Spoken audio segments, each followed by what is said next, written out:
Wife Material Podcast, episode 23, Wife Communication Skills.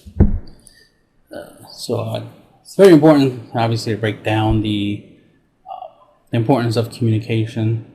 A lot of times women tend to, before they become wife, right? On average, women tend to be really bad at communications. Even though I used to hear back in the day, women talk a lot about guys need to communicate more. That was interesting considering the fact that guys do tend to communicate a lot of things that are important. Women just tend to not listen to those things as much. So when they say communicate more, they were just really referring to how the guy felt. So it's more about communicate your emotions, less about communicate, actual, thoughts like concerns, likes and dislikes, right? Things you like, things you don't like. But it's obviously always been important to know what your significant other likes and dislikes.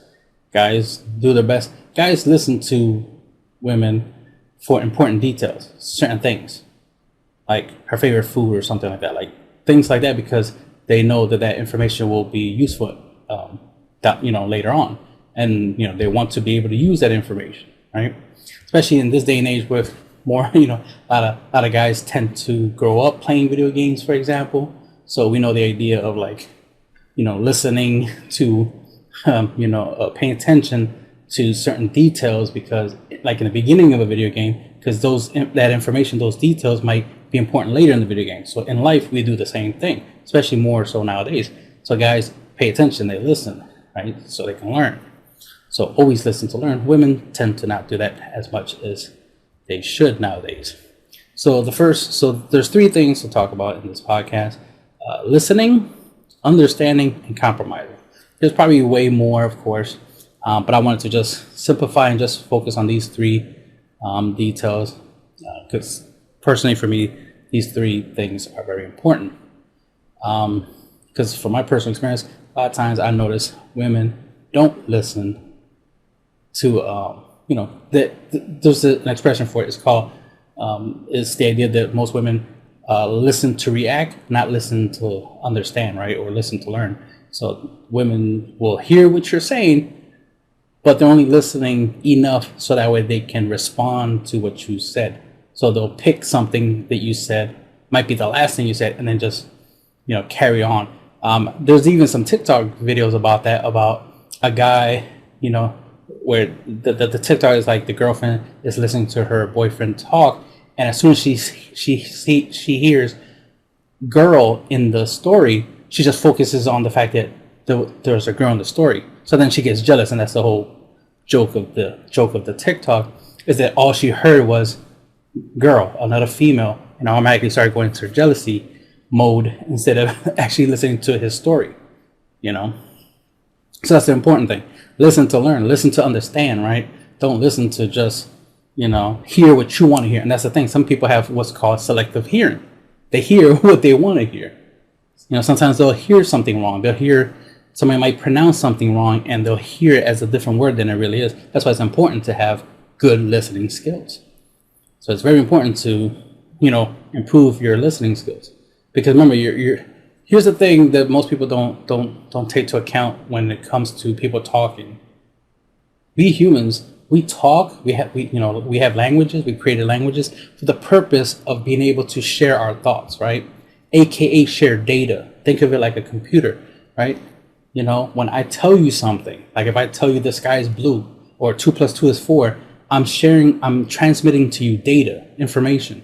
What you do with it is up to you. But the thing is, it's important for you to receive it, understand it, and then, use it however way you want, whether you want to use the information or not. I always notice that I hate that when I give somebody an advice for something, like a solution to a problem, and then they act like, how dare I solve their problem, or how dare I give them advice or something like that.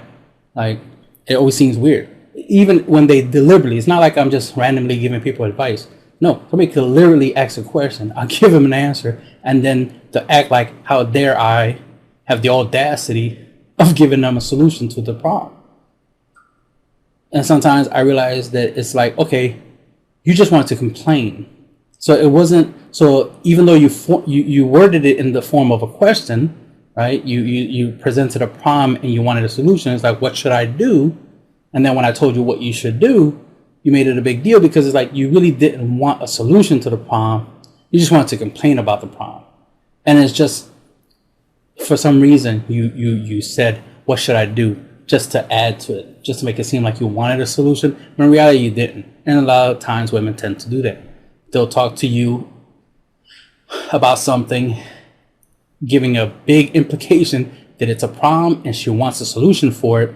You try to give her a solution, but all that ends up happening is it makes her mad. It gives her a reason to complain and argue. And if you pay attention close enough, so you as a man, you know, pay really close attention to notice that if what she's saying is just her complaining, like she just wants someone to hear her complain about something, or she's actually asking for help. Sometimes it's hard to tell the difference. I know.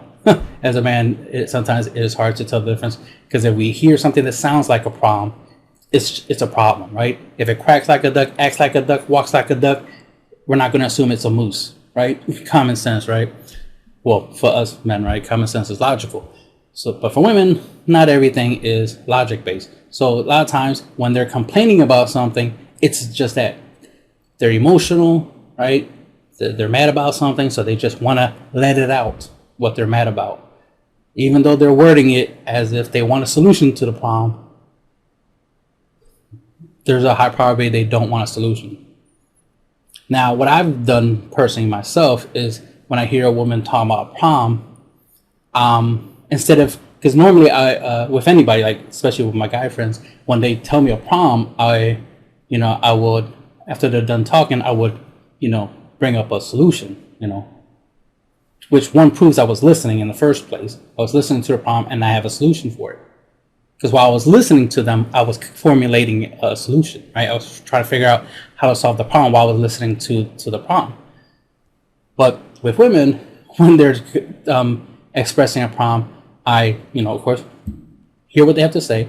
I do try to formulate a solution to the problem, but I don't quickly give them the solution.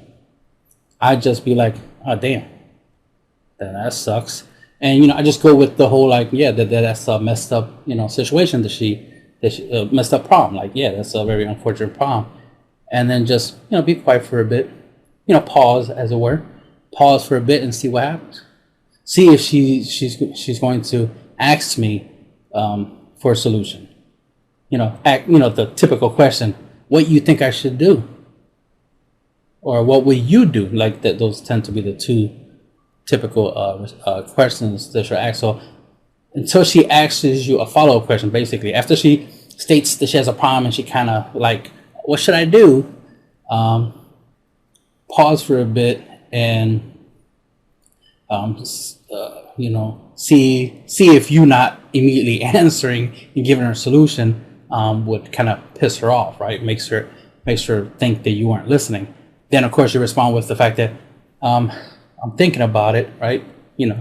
Obviously that's a lie. You already thought about it, but you're going to respond like thinking about that. That explains why you pause. You pause for a bit because you're actually just giving her time to ask you again, right? Just to confirm that she does want a solution, like I'm saying, right? It sucks to play these childish games. To me, it's definitely childish. The fact that I gotta treat a woman like she's a child, so I gotta treat her different than I would treat anyone else. It's like with a guy, if he's complaining about something, I would give him a solution, or tell him shut the fuck up or man up or whatever, and just like stop talking about it because I don't care. You know what I mean? But of course, that'd be wrong to say that to a woman, right? Oh, shut the fuck up, I don't care. Obviously that's going to create a lot of problems. So you don't want to go that route. So with a woman, you literally got to do the kids glove thing and literally make it softer and stuff, which is why it's very important that women learn to not put a man in that position where he has to, bite his tongue, as it were, when you're expressing problems. So if you have a problem, expect that your man will want to solve it for you. Especially, it's a problem. That's the thing. If you're capable of solving your own problems, then one, there's no point in you telling him that you have a problem, right? Because you already have a solution, right? you already have the solution, or you're already capable of solving it, then there's no point in talking about it. The only reason a guy will talk about a problem is because he does not yet have a solution for it. If he has a solution for it, then he solved the problem. But sometimes a guy will tell you a problem, but he'll first let you know that, you know, like, oh man, like there's some shit that happened at work, you know, of course I took care of it, blah, blah, blah. And then, so what he's doing, he's bragging. He's not telling you that there's a problem that needs to be solved. He's actually bragging that there was a problem and he solved it.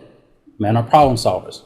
So of course he's going to brag about solving a problem. Like, oh man, I worked this, that, third, blah, blah, blah, blah. And I said this and this, and my boss this and that. You know, he's bragging about how he handled the problem. Women don't brag about handling a problem. They only complain about a problem, whether it's just a complaint to complain or they actually want a solution. So men, you know, gotta know the difference. So ladies, I recommend don't at least try to let them, at least give them the hint, the clue, or be straight up and let them know that, you know, you had some issues at work, or something happened, like, or not even work, because remember, you're a wife, so you could be like, oh, there's some shit was going on in the house, and, you know, you just want to complain about it. Then let him know that. That way he knows not to waste time trying to, while listening to you, try to come up with a solution to a problem, when in reality it's like you just want to complain, right? You just want to point out that there was a problem. You're just trying to let it out, right? And that's fair. You know, sometimes even I want to do that. Sometimes I want to just let something out. I want to say something out loud and have somebody else hear it. So I understand it, but it's important for you ladies to let your husband know that that's what you're doing, that you're letting something out, as opposed to actually wanting a solution to the problem. And if you want him to be a yes man, to agree with you, make it obvious that that's what you want. Don't, you know, tell him a problem and then get mad at him when he disagrees with the situation, where he doesn't see it the same way you see it. You see it one way, he sees it the opposite. And you got to understand, you're the one who created that scenario. Don't be mad that you talk to your husband about something and he has a different viewpoint than you. Don't get mad, because you shouldn't be surprised he has a different point of view, because one, it could happen. He could have a different point of view than you. For him, it's not a problem. For you, it's a problem. If he's good at solving problems, all your problems are things he can easily solve. Therefore, it's pointless to him. Like, it doesn't matter to him that it's a quote unquote problem, because for him, it's not a problem. For you, it's a problem, but for him, it's not. Especially if he dealt with that same problem before, he already solved it, so it's not a problem. It's just something he has to do now. Now he has to solve it, right? For you. He has to deal with it for you, or help you deal with it. So listening is important. Actually listen so that we can understand your man, right? And that's what, obviously we get to understanding is the importance of, after listening to him, you want to make sure that you understand what he's saying.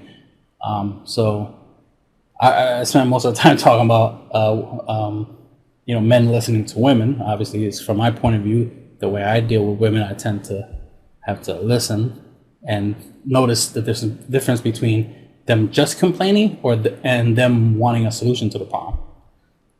I'm not perfect at it, but I'm better than most.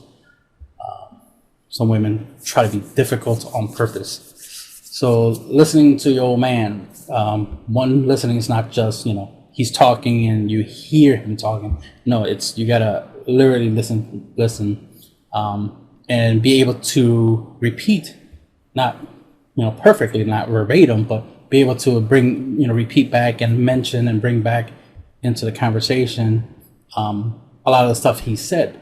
Because if you can repeat a lot of the stuff he said to you when he was talking, when you're talking, that lets him know, one, you were listening, obviously, because you heard a lot of the stuff he said, and then you're using the stuff he said as part of your conversation, as part of your response, I should say, which lets him know you were listening. And I use the same tactic with women. When women tell me this, that, and the third, they're talking to me, I hear what they're saying, and I take a lot of what they said to account. and then I add it to my response. Right? Especially if there was questions in what she was saying, then I would, I'll bring up the question. I'm like, okay, so you said, what is my favorite color when you were talking to me? Okay, so I'll tell you what my favorite color is, blah, blah, blah, right? I'll mention that I heard her say the question and now I'm answering it while I'm talking, right? And vice versa. So same thing as a woman, as a wife, right? Listen to what your man is saying so you can better understand him. That's why it's always so concerning that a woman would be in a relationship with a guy for like a long time and then act all surprised later on that he acts a certain way or he thinks a certain way, when it's like, but he told you since the beginning of the relationship, every time he was talking, he was literally telling you, what he thinks, what he believes. You just ignored it because you were in the moment. You were just more focused on the fact that he was even talking to you, that he was even spending time with you, and you focused on that in the moment. And remember that y'all were in a cafe when y'all, on your first date. You remember those details, but you don't remember what he was actually saying. You don't remember the details of what the conversation was originally about. You just love the fact that you had a conversation with him, and that creates a problem because that shows you weren't really listening. Because you ended up listening for the red flags, right? Whatever what he says is important. So there could be red flags. If you're not listening to him properly, you're not going to notice those red flags, and you'll end up in a relationship that later on you'll regret. And that's because you weren't listening. If you were listening, you will regret it less. That is the importance of listening. There's different ways to listen. Like for example, the whole selective listening, like listening for keywords, right? Key phrases, key problems. Especially if he's expressing a problem, you want to memorize certain specific details of a problem or of the problem he's telling you about, so that way you can either try to help him solve the problem. If that's part of the conversation, is that he wants your thoughts on it, your advice, blah blah blah, right? Especially if you're good at solving problems, then you should be good at listening, because listening is the first part of solving a problem, is knowing what the problem is, understanding the problem, and then solving the problem, right? Coming up with a solution for it. So that's why it's important to listen very carefully to make sure you're not misunderstanding the person. Then there's language, right? If you're a white woman and you're with a Latin guy and he has an accent, a lot of what he says might be pronounced or it might have an accent to it. Therefore, you'll hear it wrong. So you need to understand your Latin husband, right? How he says certain words. Because if you don't know how he says certain words and don't understand it properly, right, that goes into understanding, that can create a problem. So we're moving all over to understanding, because we get the basic idea of listening. You want to hear what the person is saying, because it's literally a transfer of information. I'm trying to let you know something you don't know. So that's why it's important to understand. I always hate the idea that people act like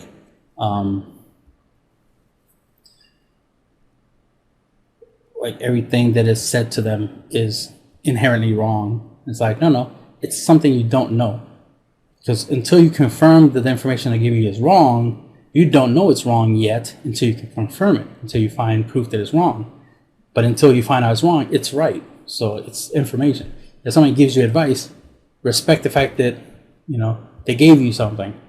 Whether you're going to use it or not, it doesn't matter. Respect the fact that they gave it to you. That sometimes that happens to me, where somebody will try to disrespect me for giving them something. I'll give them advice on how to, turn $20 into $200, and then they'll, give me attitude and complain that I told them how to do, don't tell me what to do with my money. It's like, okay, okay, I won't tell you how to turn $20 into $200 then.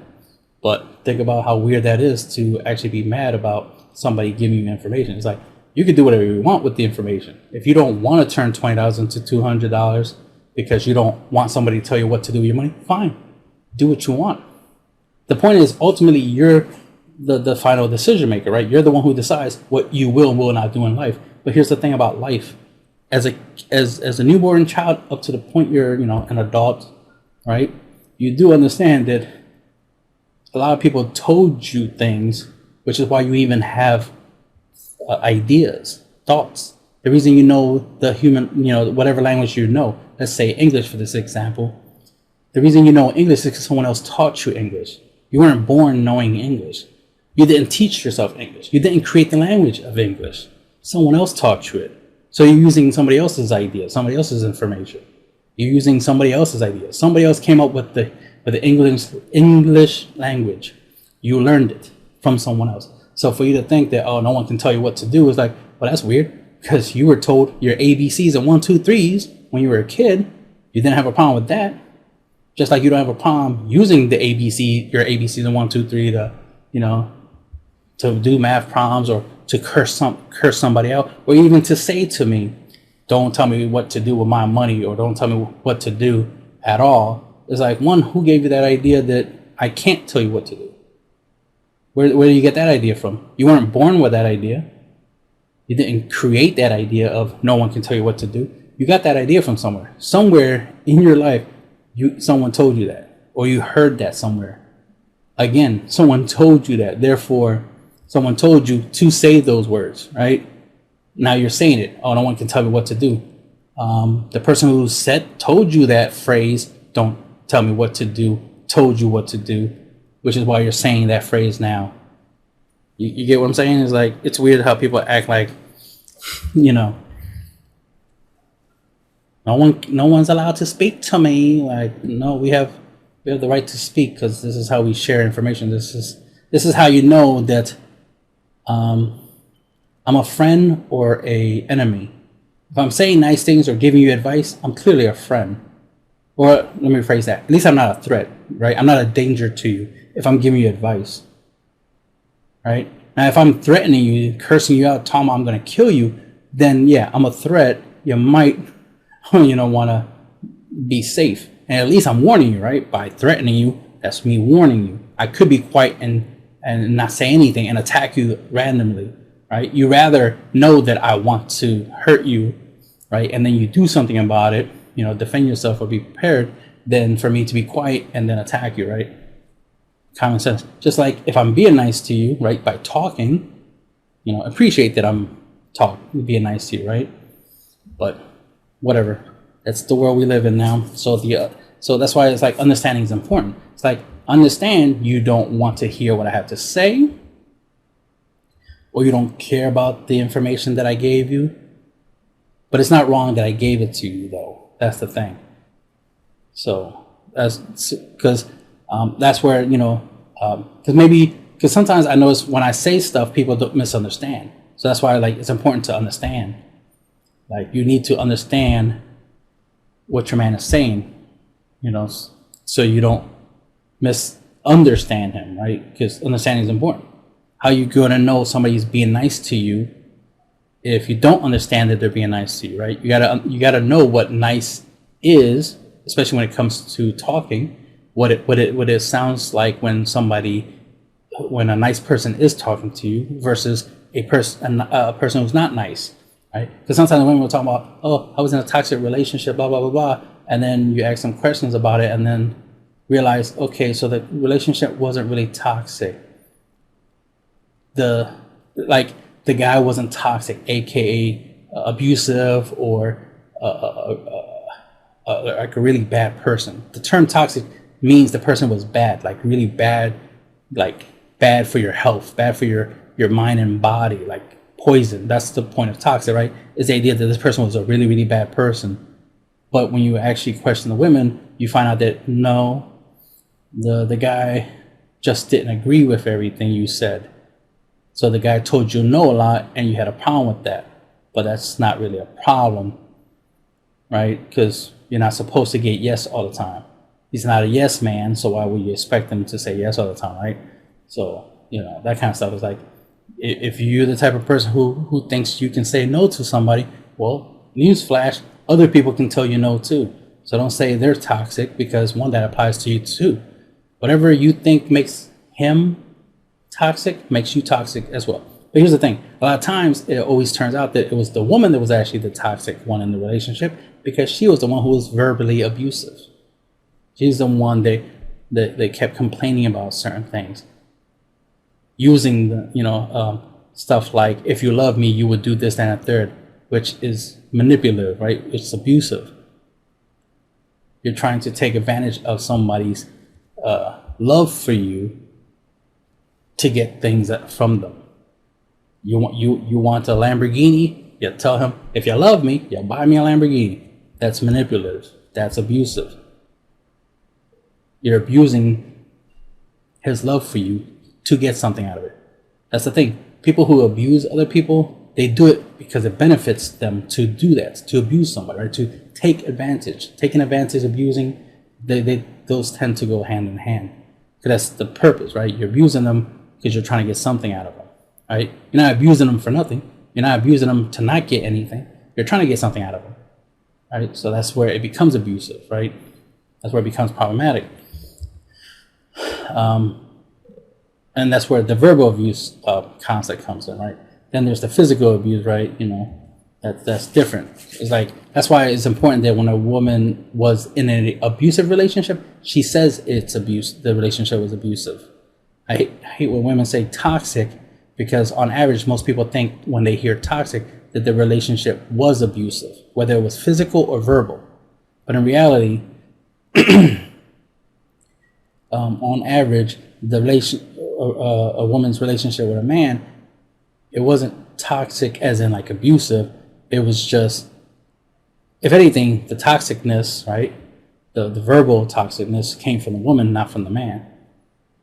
The man just got tired of the verbal abuse, that he eventually just stopped doing certain things, like taking her out on dinner dates or something like that, or stop paying for a Netflix subscription or something like that. And now she's mad, and now she talking about, oh, he's toxic, he don't do nothing for me, blah blah blah. And that's usually the complaint, is that he's not doing the things I want, therefore he's toxic, therefore he's bad. It's like, no, you're the toxic one, because you're the one that's demanding a whole bunch of stuff from him, and more likely you ain't doing nothing to deserve any of that in return. So you're using him, aka abusing him. No surprise that he stops responding the way he used to, because a lot of times women will be like, oh, at first he was really good, but then he got toxic. It's like, yeah, you did something, but they always want to act like they didn't do nothing wrong. It's like, and then you ask them questions, and it turns out that, yeah, you did do stuff wrong. You were very abusive, and you were always, talking down to him and this, that, and that. Of course, he didn't want to be with you no more. It was you that was the problem, not him. But you don't see it from your point of view. You think that you did nothing wrong. So of course, that's the thing. Most abusers don't know that they are being abusive. They don't see themselves as the bad guy. Just like bullies don't see themselves as the bad guy. But anyway, Hitler. You think Hitler thought he was a bad guy? Hitler didn't think he was a bad guy. He thought he was a good leader, a good guy. The rest of the world saw him as a bad guy. See the point? So that's the thing. Is like some women y'all need some self-reflecting. You gotta understand that sometimes y'all got a little bit too much women privilege, right? Too much. Y'all been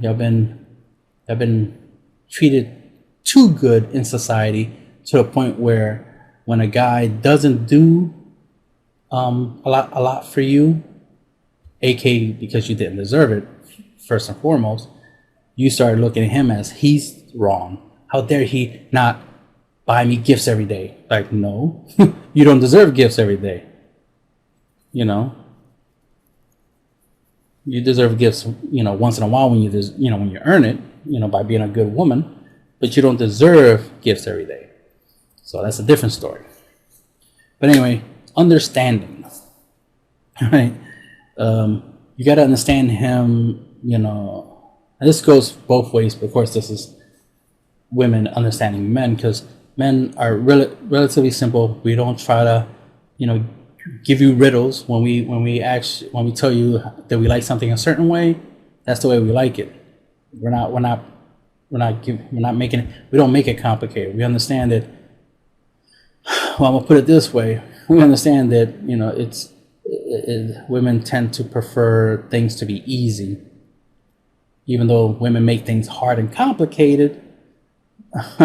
For the rest of us, men have a habit of making things easier and simple, and that makes sense because since we have to deal with women, and women tend to like making simple things complicated, we always got to take the complicated thing that the woman created and simplify it. So that's the importance for a man to understand that women have a habit of, making things harder than they really are. So we as men have to make things simple again.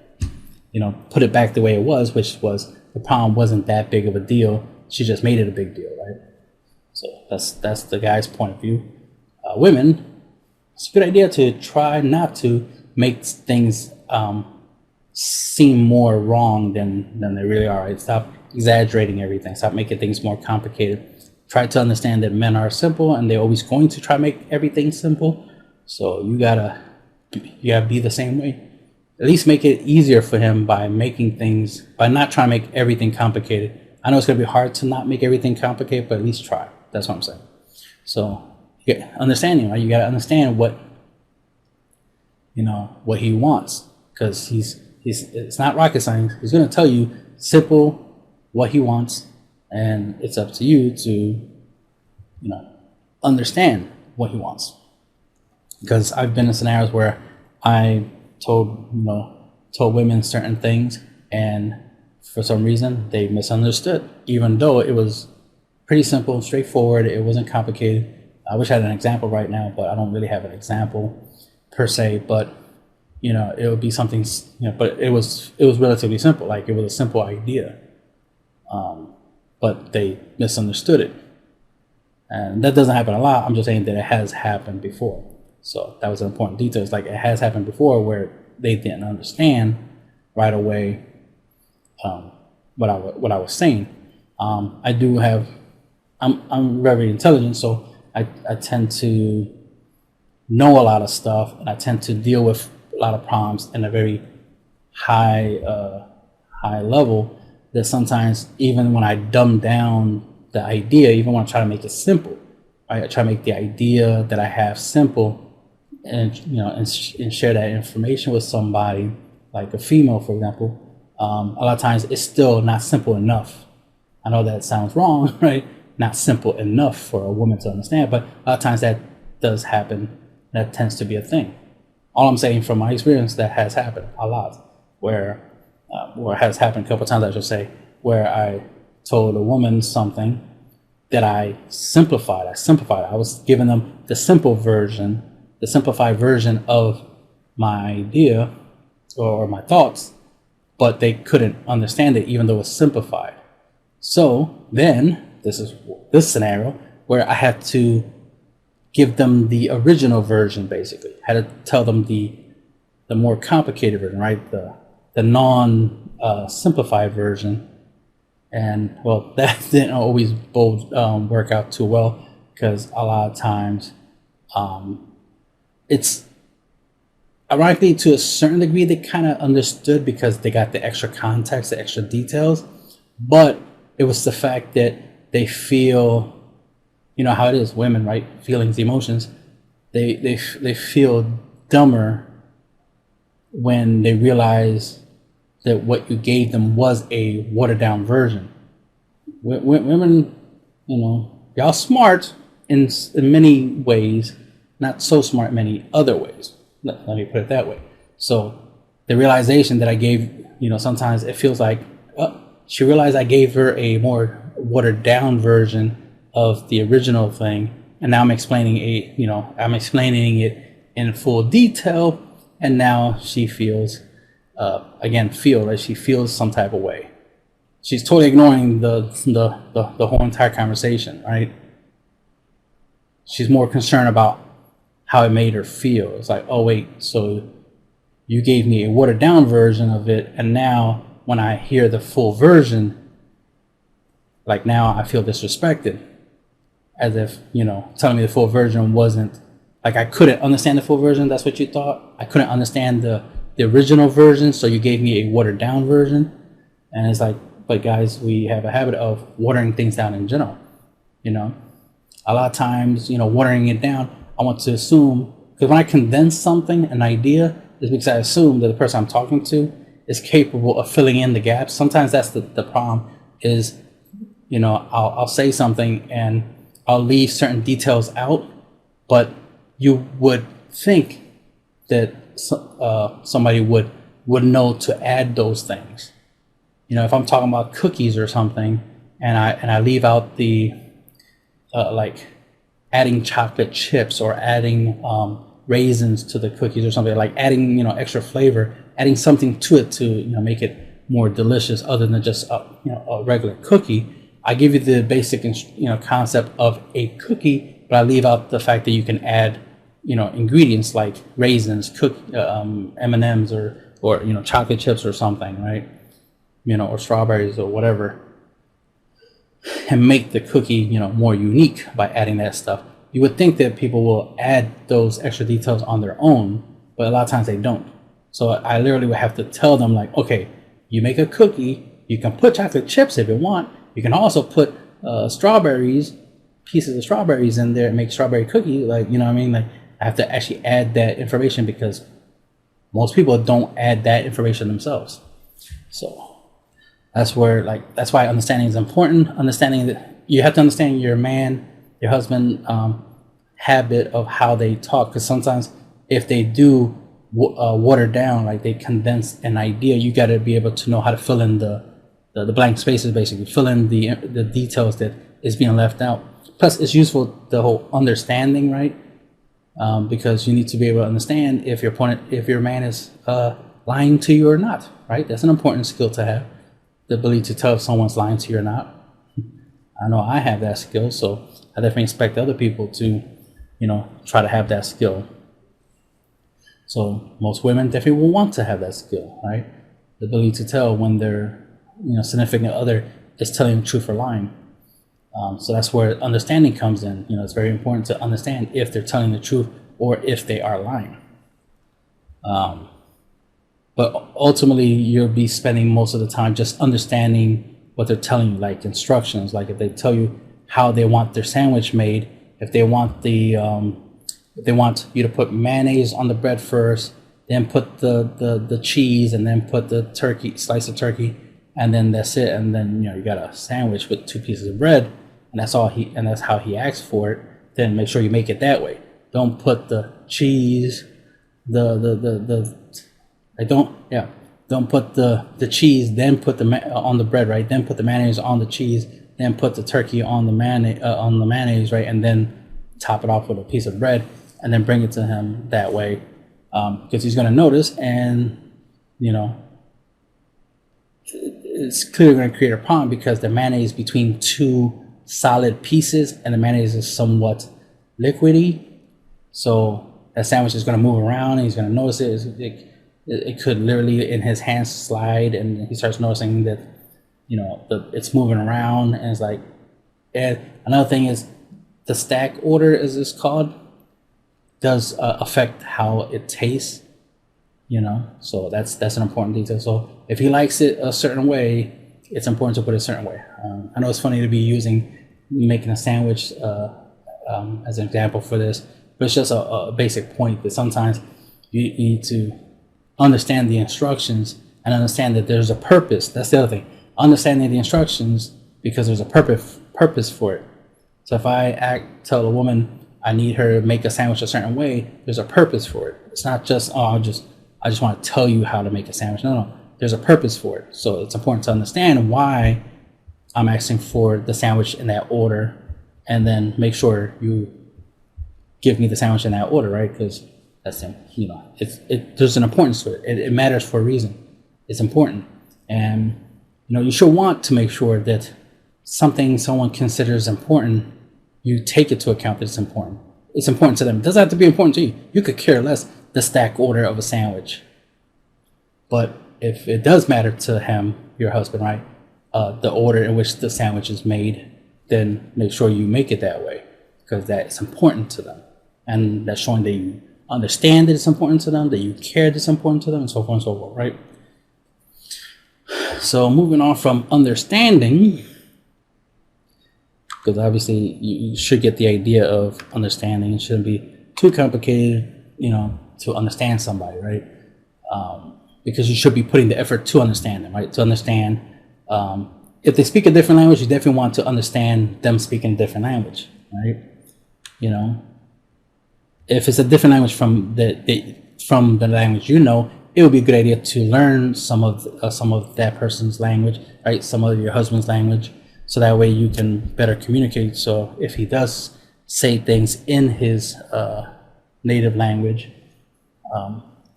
you can understand. So again, understanding, right? Moving on to compromising. Woo! Women tend to not compromise. Men compromise a lot because men have the mindset of they rather have something than nothing. So men compromise because they want something, right? So they rather get something than nothing. So women are pretty stubborn, right, on the idea that it's what they want or nothing. That women don't compromise as much. There's some women out there that do. I'm not saying all women don't compromise. There's many women out there that, you know, that do compromise because they understand the importance of compromising, right? Gotta meet me halfway, right? The idea of compromising, because, you know, it's the idea of you compromise, so it's a win-win situation. Some people are selfish, so a woman that doesn't compromise is a selfish woman, and that's not good for being a wife. When you're a wife, you're supposed to be selfless. That means everything you do is to benefit, you know, your husband, your kids, right? The family that you built, right, with your husband, right? So it's more about you giving. You already know you're going to receive stuff. You're already going to get stuff for being a wife, right?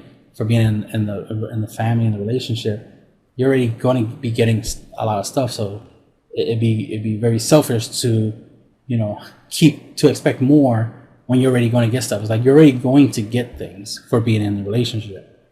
So you need to make sure you give back into the relationship. You make sure you contribute to the relationship. You make the relationship work. You make the relationship last long. Most relationships don't last long because the woman is the reason why it doesn't last long, right? Because women can make decisions based off of their feelings. Just like the decision of staying with a man or leaving a man is predicated on her feelings. It's not predicated on logic, common sense. It's feelings. If she doesn't feel like being in a marriage, in a relationship or marriage with a guy, she'll want to leave because she doesn't feel like it. And that's unfortunate where that's the deciding factor, that women decide based off of that. See, women of the past, that's more so now, more true now than it was in the past. Because in the past, women, regardless of how they felt, they understood that despite their feelings, and they know that a lot of times their feelings are their worst enemy, that it is a weakness, it's not a strength, right? Your good feelings are a strength. Let me be clear. Your good feelings, yes, they are a strength, right? Your love, happiness, respect, blah, blah, blah, right? Those types of feelings, right? You know, those are your strengths. But all your negative feelings, those are not your strengths. There's always weakness. Humans have more negative emotions than they have positive emotions. Therefore, that's why we always say that no, men shouldn't, be more emotional, because that's a problem, since we have more negative emotions than positive emotions as humans. Where men are always going to be tapping into the negative emotions more, right? They're going to express negative emotions, which means there's going to be negative outcomes. Why would you want a guy to be negative all the time? That makes no sense. That makes him toxic, right? Negative emotions is toxic. So you shouldn't want a man to be emotional. Women already by default are emotional, therefore, since they're by default emotional, they definitely need to have more control of their emotions in that regards. Because it's like, well, since you make a lot of your decisions based off your emotions, you need to understand your emotions better, ladies. So understanding your emotions is very important, because if you understand that you can, after a couple months, lose interest in a guy, you know, stop feeling the love and the respect and all that stuff, and you just start feeling more negative, more selfish, you know, start having more negative thoughts, you know the relationship is going to end, because you're gonna be the reason it ends. You're gonna end it. You're gonna end the relationship because you stop feeling a certain type of way. The thing is you gotta learn to feel happy, right? To feel positive more often than not, and carry those good feelings for a long period of time.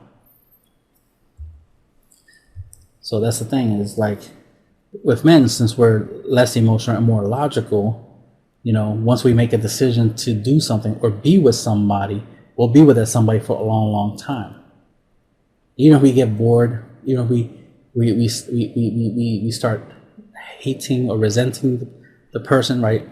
Our significant other, or wife or something like that, or girlfriend, we'll still stay with her for a long, long time, you know, until it becomes logical to let her go.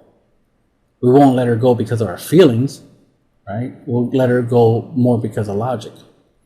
Now, can our feelings lead to the whole logical decision, right? The whole like, well, she's always, you know, saying I'm a loser every day, even though I'm working hard to provide us a nice, comfortable life. She keeps saying I'm a loser, I'm a loser, I'm a loser. Yeah, that's going to make me feel some type of way. That's going to put me in my negative emotions, right? At some point, I'm like, you know what? I don't want to keep having these negative emotions. And the only reason I'm having these negative emotions is because my significant other, you know, the female, keeps saying I'm a loser. That's making me feel some type of way. I don't want to feel that way. So logically, I should solve this problem, this feeling, you know, negative problem. I'm not making myself feel negative. Someone else is making me feel negative by their actions, by their constant repeating of I'm a loser. That's going to make me feel a certain type of way. So logically, I should, you know, take this problem out of my life, right? Take this issue, you know, fix this problem. So that's why, like I said, guys will stay in a relationship for a long period of time before actually, you know, letting the relationship go, because he has to get to a certain point where it's like, okay, the relationship has to end logically. Sometimes they can see that, you know, weeks from now, months from now, the relationship is going to, you know, not go well. And mainly it's because he sees a pattern in the woman that is like, yeah, it's going to get to a point where we're going to be arguing a lot. I already see it. You know, he's going to start, you know, being logical. He's going to start seeing, you know, looking into the future, basically, based off of her current actions, her current behaviors, and be like, yeah, this relationship is not going to last long. I'd rather end it now than to go through all the arguments and this, that, and third, especially because once the relationship ends after all of that, I'm going to be the bad guy, right? She's going to be like, oh, he was toxic, this, that, third. We were always arguing, and she's just going to blame me. She's not going to take responsibility. She's not going to blame herself, even though it was her fault. She's going to blame me, say that I'm the toxic one. And you see that a lot. That's why when a woman says, oh, the last guy I was with was toxic, I don't believe her right off the bat. I'm like, okay, I ask questions to find out the truth and be like, okay, now I know the truth. He wasn't toxic. You were.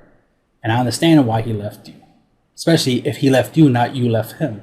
He left you because you were the problem in the relationship. And since now I know this, and now I agree that, yeah, I wouldn't want to be in a relationship with a woman that did what you did that made him leave, I'm going to leave too.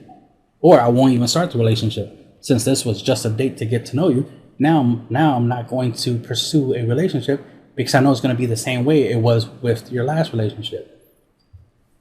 The guy wasn't the problem in your last relationship. It was you. And I know for a fact that you and me are going to have the same issues. Because one, women tend to pick the same type of guy over and over again. So if you were this way with the last guy, and the last guy sounds a lot like me, yeah, you're going to be the same way with me. So, yeah, and that's the way it is, right? men like to try different things. If a guy dated a woman of a certain caliber, like she was a certain way, and it didn't work out too well, he's not going to be like, all right, the next woman I date needs to have those same characteristics. No, he's going to avoid that. He's going to avoid somebody with those similar characteristics. Let's say he dated a woman with a big butt, and the relationship didn't work out too well. Well, in the next relationship, he'll try a woman with a small butt. See how that works out. He's not going to be like, oh no, I got to keep chasing women with big booties. One of them has to be good. It's like, no. He'll try something different. He might go back to, might find a good quality woman with a big butt, but the thing is, he's going to keep moving on. Right? He's going to keep trying different things. He's going to give, different types of women, based off of their looks or, life status, life situations, or even personality. Because maybe he saw her from a distance, he was paying attention for a couple hours and noticed she acted a certain way, talked a certain way, and that intrigued him enough that he's like, all right, I want to go get to know her more because I see what I like so far from her personality. So he'll try different things. But women, women, for some reason, the guy has to look a certain way. He has to be 6 feet, 6 figures, blah, blah, blah, blah. Like, he has to have all these things that she wants. AKA, she painted her idea of a perfect man, and no other type of guy variant, right? No guy who looks different than what she wants will ever be good enough, right? So she ignores all the good potential, all the guys who would be perfect for her, because she thinks she knows what the perfect guy for her is. And that's the problem. Is like, you don't know what the perfect person for you is until you actually meet the perfect person. A perfect person for you would be either somebody who, like I said, compromise, right? Who can agree with you on a lot of things. You'll think the guy is perfect because he's tall. He has a lot of money, so you think he's the perfect guy for you. But in reality, what really will make him perfect for you is if you and him got along and agreed on a lot of things. If y'all disagree on a lot of things, well, obviously the relationship is not going to work out. Now you either fix yourself, right, and make it where you're more agreeable, where you try to agree with him more often than disagree with him, right? Since him being 6 feet and making a lot of money makes him the perfect guy to date you, right? To be with you, to be your husband or boyfriend or whatever, right? Then you need to make sure you change the way you behave to match him. Women are nowadays, I notice, always expect the guy to match them, and it's like, no, the guy doesn't have to. It's not supposed to match you. You're supposed to match him. He's the one that's already living a life in a way that you need to match. If you're dating a millionaire, you need to match his status. He's a millionaire. You're not. So you need to match him. Makes no sense for you to expect him to match you. You have to match his personality, his interests. You have to like what he likes, or at least try to like what he likes, or at least understand, right? Back to understanding, right? Understand why he likes what he likes, and understand, his interests. That way, when he's talking about what he likes, you can comprehend and understand.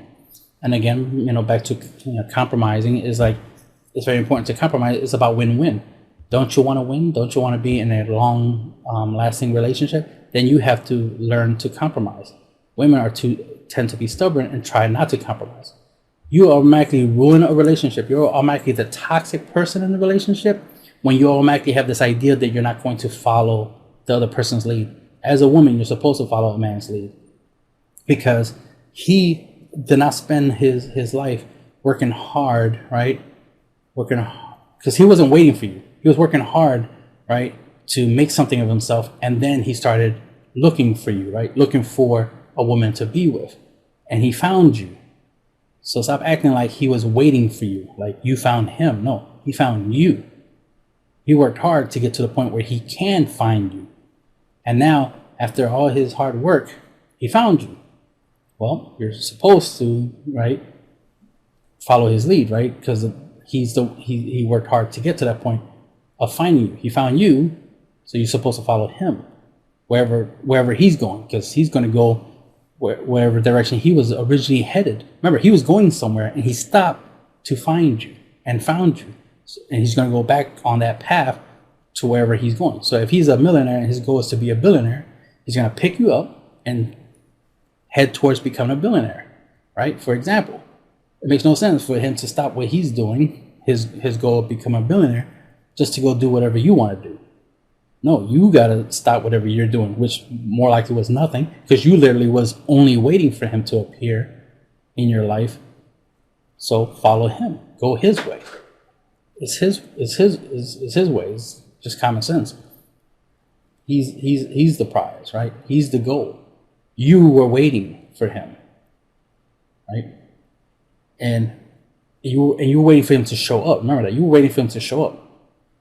This is why men were the ones who always approached the women, because men work hard to get to a point where they'd be like, all right, I got money, I got a house, I got a car, I got this, that, third. Like, okay, I got stuff that most women want. All right, let me go out there and start talking to women. So they'll go to a bar to talk to women. They'll go to a cafe or some type of activity, somewhere where he feels there's going to be women, maybe even a library or something, right? And then he'll approach and talk to a woman, right? Because he put the effort to get to that point where he has the ability to do so. He has the free time, right? Because he has his days off from work, so he has free time to go interact with women and talk to women and find women. He has money, so he can afford to, pay for gas for his car if he has a car, obviously, right? And travel, and drive around and go to places, be able to afford to get into a bar, because guys can't get into a bar for free, or a club for free. They have to pay to get in there. Women can get into a club for free, but men got to pay for it. So if a man got to work hard to make money, to pay to get into a club, to even start talking and seeing women, you know what I mean? You got to understand that you're waiting for him, not the other way around. He's not waiting for you. You're waiting for him. He's the prize. You're there waiting for him to choose you, not the other way around. But women want to act like they're the ones that make the choices. You don't. But that's for a different conversation. Obviously, if you're listening to this podcast, obviously you chose to be a wife, right? You chose to be chosen, right? You chose to be the one, to be chosen by a man, to be, the helpmate, as they say, to a man. You want to be his support system. You want to benefit from his greatness, not think that, you have greatness. It's like, if you have your own greatness, then you're supposed to be on a different path, right? If you have your own greatness, then follow your greatness, and then find a guy who's willing to just sit back and relax and just be there to cheer you on your greatness. But if you want to be with a great man, then you're supposed to follow him. You're supposed to support his greatness. It makes no sense to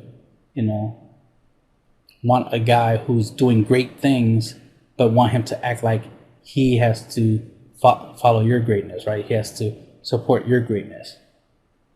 That makes no sense. Plus, another funny thing is women tend to want guys, especially nowadays, want guys who are 6 feet tall, which means the women are short, which means you literally you're always looking up to a man. But you hate the idea of a man looking down on you. You hate the idea of being lesser, quote unquote, lesser than a man. But it's like, but you literally choose men who are taller than you, which means they're always looking down on you. That's your choice. You chose to have a man literally look down on you because he's taller. And you're literally always looking up to him. So why don't you act like it, right? I'm not saying people should act like the position they're in, as in, since he's always looking down on you, and he should look at you like you're trash. Obviously not. But it's just the irony that women tend to want like guys who are taller, ergo they're always looking down on you. But whatever, that's just an observation of mine. But if you want a guy who's taller than you, which means you're always looking up to him, why don't you act accordingly? Why don't you act like you do look up to him? Like he is amazing, and you're inspired by him, right? You see him as a great example of a human being or something like that. Like, it's sad when women who literally choose guys who are taller than them want to look down on those guys. It's like, are you kidding me? He's taller than you. You can never truly look down on him. So why are you acting like you're looking down on him? Like he ain't shit. Like he ain't worth nothing. He's taller than you. Clearly, you're always looking up to him. Whatever. I mean, why not? Why not look up to somebody? It's not exactly a bad thing to look up to somebody. You know what I mean? most of us look up to our older siblings or our parents. Most of us look up to somebody. Some people look up to celebrities, you know. So it's just funny, the idea of you literally are in a situation where you're always looking up to somebody, you know, because of height, but then always act in the idea that you're looking down on somebody. That's just funny in my viewpoint. But again, you know, compromising. You want to have a lot in common with a man. These are just some final thoughts. You want to have a lot in common with your husband. The more you have in common with him, the less stuff you'll be disagreeing with or arguing about. Because, you know, disagreeing is one thing. Y'all can disagree, but you shouldn't argue. No disagreement should ever turn into an argument, right? When you're talking to one another, you're sharing ideas, right? You're sharing information. You're sharing different viewpoints. So the idea is to take those different viewpoints, put them together, and come up with a bigger picture, right? A better understanding of the situation y'all discussing, y'all talking about. Don't look at it as, oh, I'm right, he's wrong, blah, blah, blah, vice versa. That's the problem when y'all looking at each other as enemies, right? Where y'all want the other person to be wrong. It's wrong to want somebody else to be wrong. If you believe you're right, you need to make sure you back it up, right? You get the proof that you're right and share it with the other person so they can understand that what you are telling them is true. It's a fact. It's, you know, it's not some random shit you made up. It's the truth. And, you know, if they accept it, which they should, but if they don't, well, that's unfortunate. But, you know, at least you're giving them the facts. Don't go with this whole idea that you're arguing just because you want to be right and you hate the idea of being wrong. And then when it turns out your husband is right and you realize he's right, but instead of, and I notice a lot of women do this, they don't want to admit they're wrong, which is a very toxic personality trait to have as a human being, period. You know, the whole idea of like not admitting when you're wrong. It's like, you know, the same women that don't like to admit they're wrong are the same women that use the expression, ain't nobody perfect. Yeah, that includes you too, ma'am. That includes you too. And since you're not perfect, you make mistakes. And since you make mistakes and you can be wrong, admit that you're wrong. This whole idea of not wanting to admit when you're wrong, that's ignorant. That's very disrespectful and very hypocritical, because you'll be mad if a guy doesn't admit when he's wrong, but then you go and not admit that you're wrong, and that's hypocrisy. Right? If we're living in a world where we want everything to be equal, we want to make everything equal, let's try it. Let's try to make everything equal. Let's act equal. All right? Which means if a guy approaches you, you treat him the same way you treat every other guy that you dated, right? Every other guy you actually gave a shot to. Stop this bullshit of like, nah, I'm gonna pick and choose. I'm gonna date this guy, but I'm gonna ignore those guys. Like, no. We're all equal, right? So treat every guy who approach you equally. If they want to date you, let them date you. That'd be bullshit to be like, nah, I'm gonna be picky. Then you don't believe in equality. Because equality means you treat everyone equal, right? Which means every guy that approaches you, you treat them equally. You treat them like they are worthy to date you. That they have a shot, they have a chance. That they deserve to shoot their shot, as they say. Right? It's very hypocritical to be like, oh, equality, except when, you know, it affects me. Like what? In a negative way. Like me dating a guy I don't find attractive. That's wrong. I don't want that. But that's equality. Dating a guy you don't find attractive. Right? Giving a guy you think ain't the right guy for you a shot. And then newsflash, he is right for you. Oh, I'm going to throw this in before I end this podcast. Historically, women who always want guys who are 6 feet and rich and blah, blah, blah, always end up with guys who are less than 6 feet and don't make a lot of money. Ooh, just gave you some reality right there. Because it's so annoying to be hearing that idea that a guy has to be 6 feet tall, 6 figures, 6-pack, blah, blah, blah. Y'all always end up with a short, fat guy that makes you know, good money, not millionaire or billionaire status money, but good money. He's shorter than 6 feet.